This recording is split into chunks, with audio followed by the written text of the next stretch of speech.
Você que tá aí me ouvindo, você que tá aí, você mesmo, você gosta de uma boa história? Então hoje eu vou te ensinar os fundamentos científicos de uma boa história. Numa época em que ouvimos podcasts no caminho para o trabalho, lemos notícias em nossa mesa e depois voltamos para casa para assistir programas de TV em nossos sofás. Parece que as histórias estão em todos os lugares. Não apenas passamos o dia inteiro consumindo histórias, mas também elaboramos constantemente. Contar história é uma parte crucial do nosso bem-estar social. Quer estejamos inventando uma boa desculpa por uma tarefa perdida, ou fofocando sobre um amigo, escrevendo uma carta ou redigindo um roteiro. As histórias fizeram parte das nossas vidas tanto quanto comer e dormir. Por isso vale a pena dar uma olhadinha mais de perto no que as motiva. Baseando-se na ampla gama de pesquisas científicas, esse vídeo fornece um roteiro sobre como construir uma história que fale com o público. Ele mostra como manipular o cérebro humano para sentir emoções fortes, conectar-se com os personagens e permanecer preso à medida que a trama avança. Se você quiser se aprofundar na arte de escrever roteiros, de contar história, se inscreva na nossa newsletter. Lá eu vou dar dicas semanais de criação de conteúdo. Eu entrego todo o conteúdo dos vídeos agora por escrito,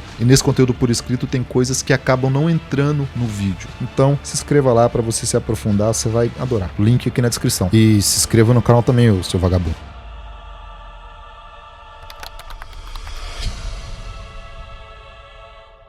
Se continuar por aqui, você aprenderá os segredos para construir uma história perfeita. E não é tão secreto assim. Envolve apenas uma análise aprofundada da maneira que o nosso cérebro funciona. Você sairá daqui um pouquinho mais habilidoso. Você vai aprender por que às vezes você grita com a porta que você dá uma topada, porque sempre torcemos para o oprimido. O que as histórias de infância e os filmes de propaganda têm em comum. Nossos cérebros são construídos para desfrutar de histórias. Você já se perguntou se o que você vivencia como real, na verdade é apenas uma simulação poderosa? Você pode se surpreender ao saber que isso não é apenas conspiração. É verdade. A realidade objetiva é impossível de nós vivermos. A realidade que vivenciamos é apenas uma história que nosso cérebro nos conta. Você terá encontrado esse fenômeno se já confundiu um arbusto com a figura humana sombria enquanto caminhava sozinho à noite. Você não apenas pensou que viu. Por um momento, você realmente viu a figura. O nosso cérebro nos apresenta como heróis da narrativa da realidade que ele cria. Para o fazer, irá reconfigurar as nossas escolhas passadas para se adequarem às nossas narrativas heróicas, dizendo-nos, por exemplo, que não há problema roubar nosso chefe porque ele lucra injustamente com o nosso trabalho. Até mesmo criminosos condenados se classificam acima da média em qualidades como moralidade e bondade, embora tenham cometido transgressões claras nessas categorias. Nosso cérebro procura criar um enredo linear em nossas vidas, ordenando nossas memórias com sequências de causa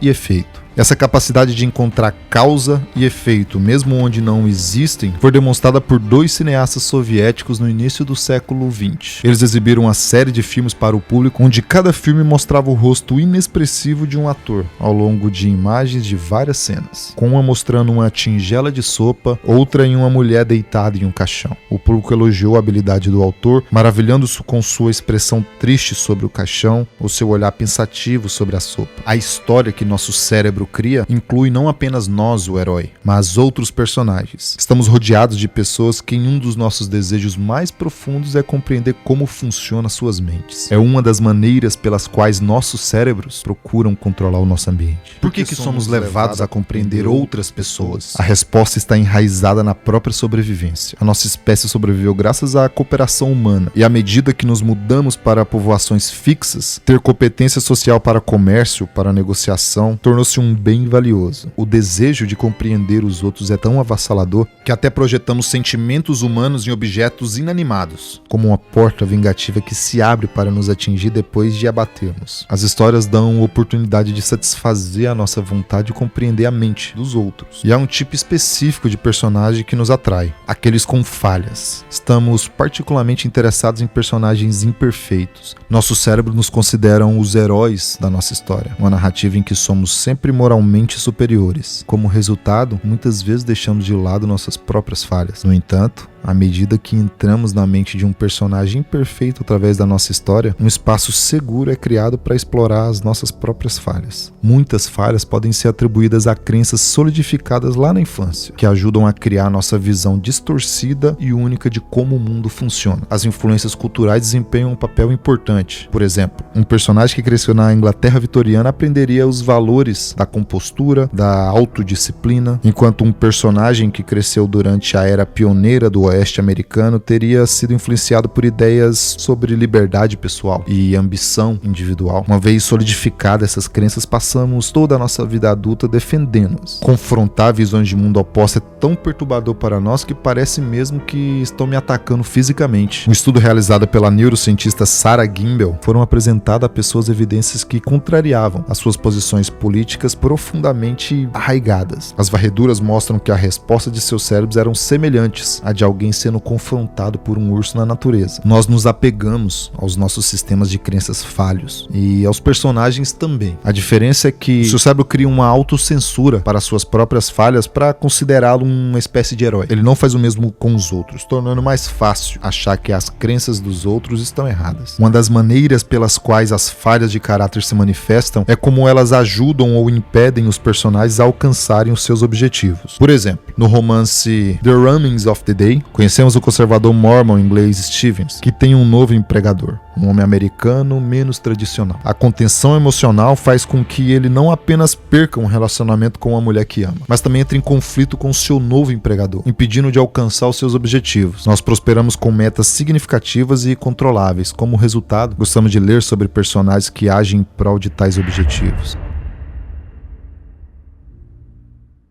Uma análise da lista dos mais vendidos do New York Times incluíam palavras orientadas a objetivos como fazer, precisar, querer, 2 vezes mais do que os romances que não fizeram. Assim como nossas próprias falhas, podemos nos impedir de atingir nossos objetivos. As falhas de um personagem bem construído inevitavelmente tornarão a jornada bem mais difícil. Assim é a escolha dos defeitos de um personagem que um autor encontra a receita de uma boa história e fascinante história. Mas deixa eu aprofundar um pouco mais em como tudo isso funciona. Um personagem bem desenhado é crucial. Você criar o personagem certo, um enredo rico inevitavelmente se seguirá. Uma boa ideia para uma história ela é importante, mas o enredo verdadeiramente estimulante flui de um personagem bem desenhado. Um personagem com falhas, peculiaridades de personalidade e uma visão de mundo única que o fará agir de maneira interessante. No romance Gone Girl, explora o que acontece quando Amy, uma mulher com uma noção extrema da importância da sua reputação, pega o marido atraindo. Seus valores distorcidos fazem com que ela vá ao extremo, assassinando para mantê-los intactos, levando a trama em uma direção emocionante. Quando falamos sobre personagens defeituosos, estamos falando principalmente da teoria do controle defeituoso do personagem, ou a maneira que ele acredita que deve agir para que o mundo ao redor permaneça estável. A teoria do controle de um personagem é testada quando confrontado com mudanças imprevistas, em uma situação como o mordomo Stevens, em The Rumings of the Day. Stevens sempre se destacou no seu trabalho por causa de sua atitude reservada,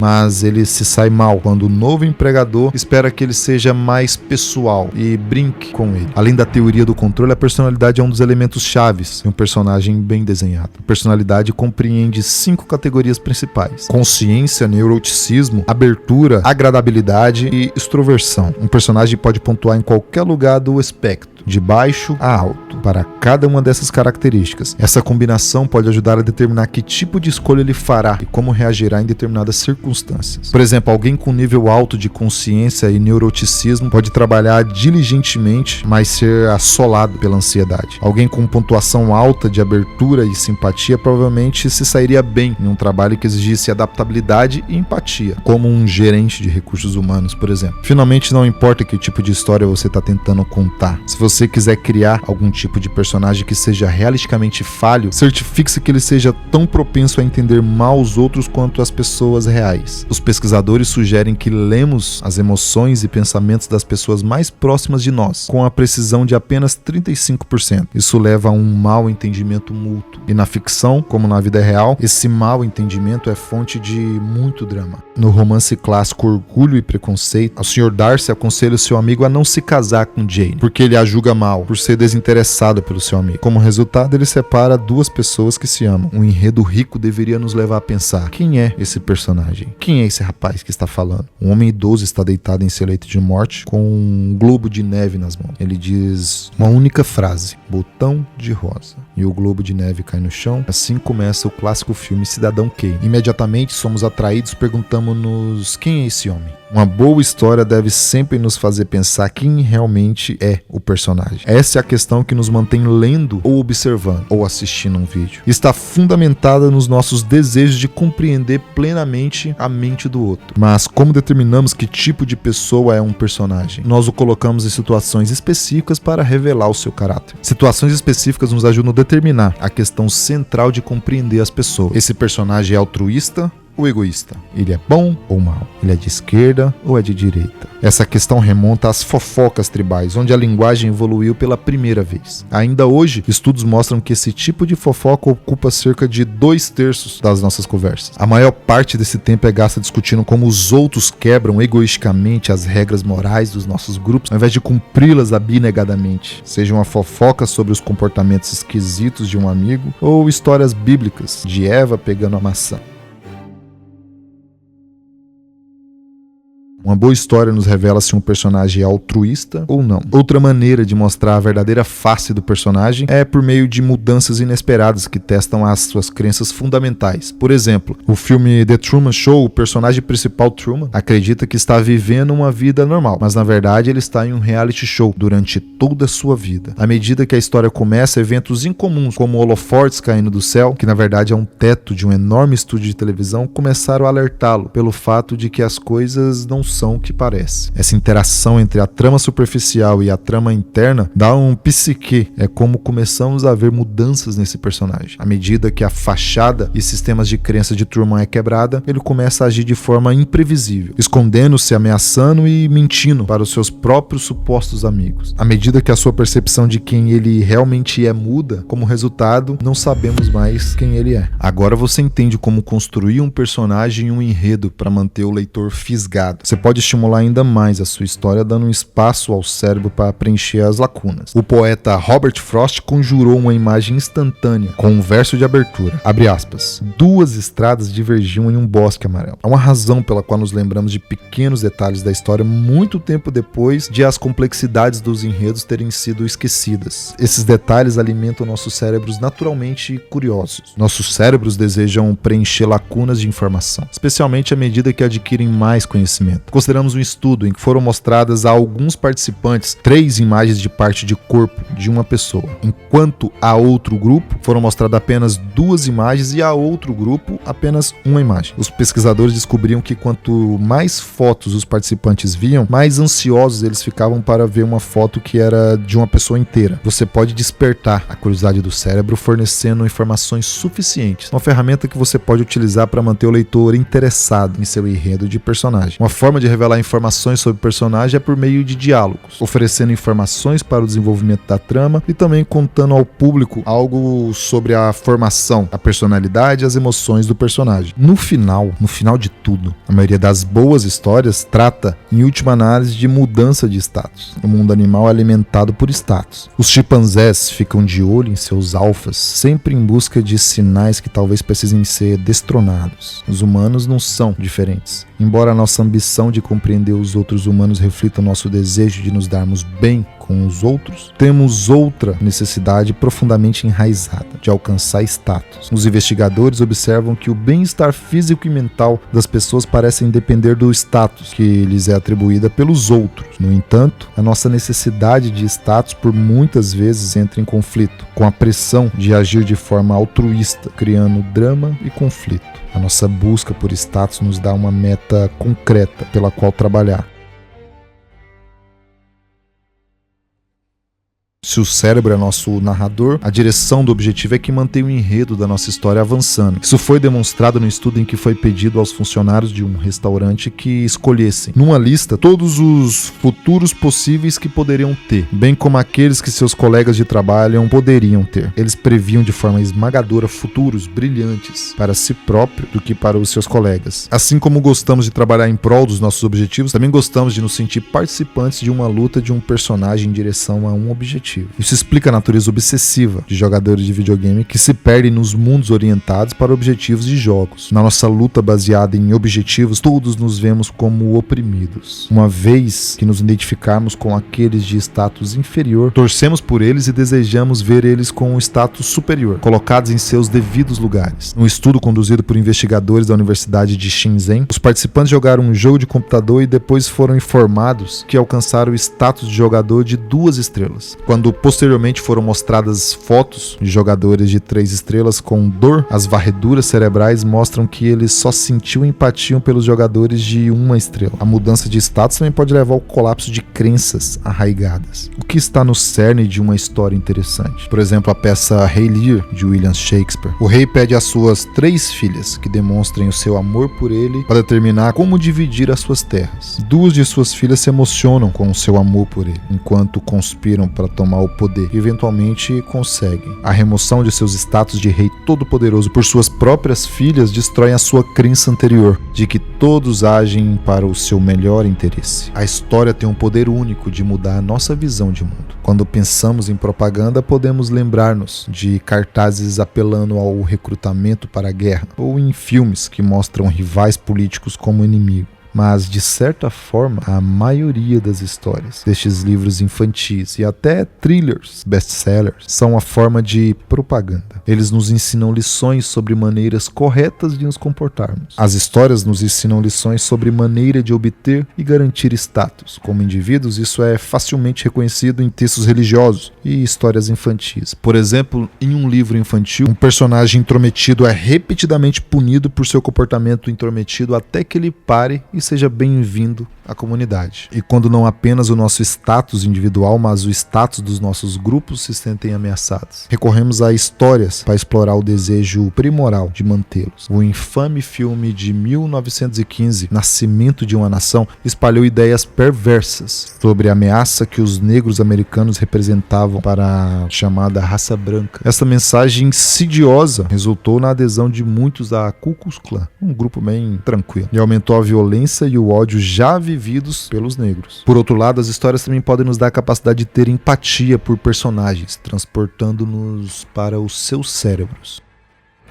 Se você já perdeu sua parada de ônibus porque estava completamente submerso em uma história, você já experimentou o que os psicólogos chamam de transporte. A pesquisa mostra que quando estamos nesse estado, nossas atitudes e crenças são suscetíveis à mudança. Por exemplo, nos Estados Unidos, histórias autobiográficas de ex-escravos, como Narrativa da Vida de Frederick Douglass, ajudaram a mudar atitudes de brancos em relação à escravidão. Por fim, as histórias funcionam como uma espécie de brincadeira, permitindo-nos vivenciar mudanças de controle em um ambiente seguro. O romance The Circuit Story explora como um grupo unido de estudantes universitários é afetado pelo assassinato de seu colega de classe, no qual estão diretamente implicados. Vemos como eles perdem o controle de seus ambientes, arruinando seus relacionamentos anteriormente próximos com o professor querido, recorrendo ao álcool e caindo em depressão. Vemos as consequências dessas perdas de controle, o resultado direto de manter um segredo obscuro, sem ter de experimentar essa perda de controle por nós próprios.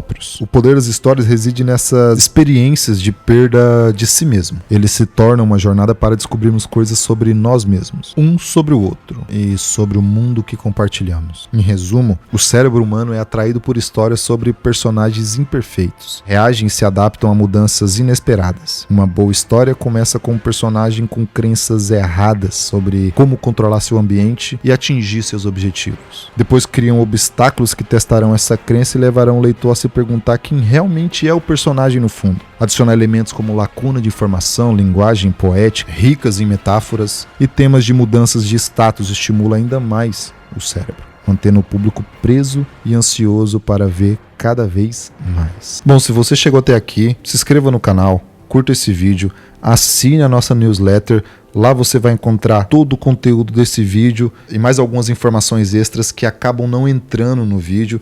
Tudo isso diretamente na sua caixa de correio. E se você já perdeu algumas postagens, aqui na descrição tem um link que manda para o nosso blog. Lá você se atualiza de tudo. Valeu, falou, tchau.